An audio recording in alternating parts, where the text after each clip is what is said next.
Start in a hole, we gotta climb our way out. Were they black? And you'd be damn near destroyed before people want to accept the truth. That's what happened to OJ.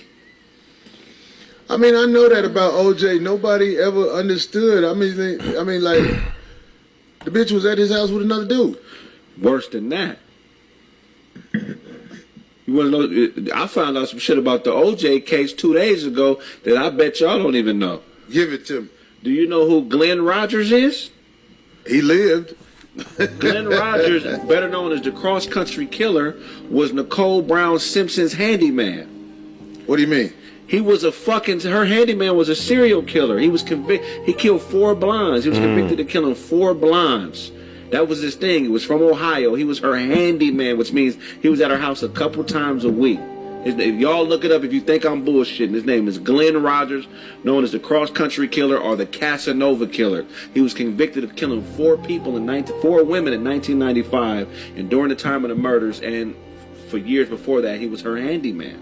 And they never knew. And they never brought that shit up in the media. Well, they painted her as a victim in the media. Like, she wasn't known as the bust down she was. She was a bust down for sure. You know what I'm saying? It's like her father was on Hit the thumbs up button. there crying and stuff. He never said I lost control of her.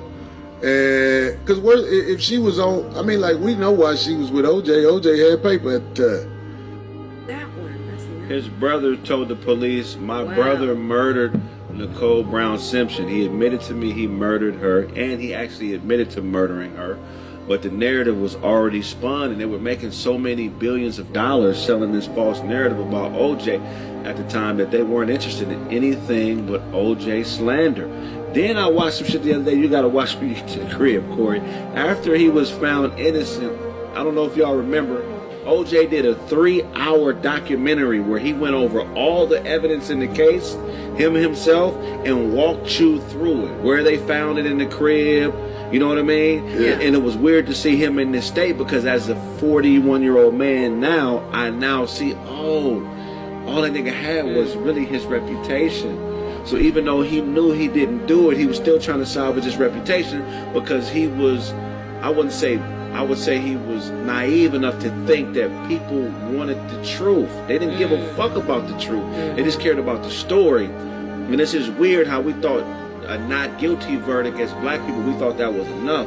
We really should have stood by that dude's side and really fought with him after that because they tried to ruin his life. They tried to ruin his kids' lives, and it's just fucked up because I was under the assumption that he was guilty for years. You know what I'm saying? But when you really research the case, it's fucked up. We watched the nigga get railroaded, and he really didn't do this shit.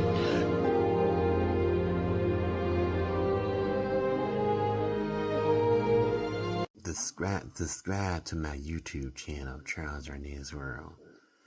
Hit the thumbs up button. Subscribe. Hit the button right there. Right down here. The thumbs up. There you go.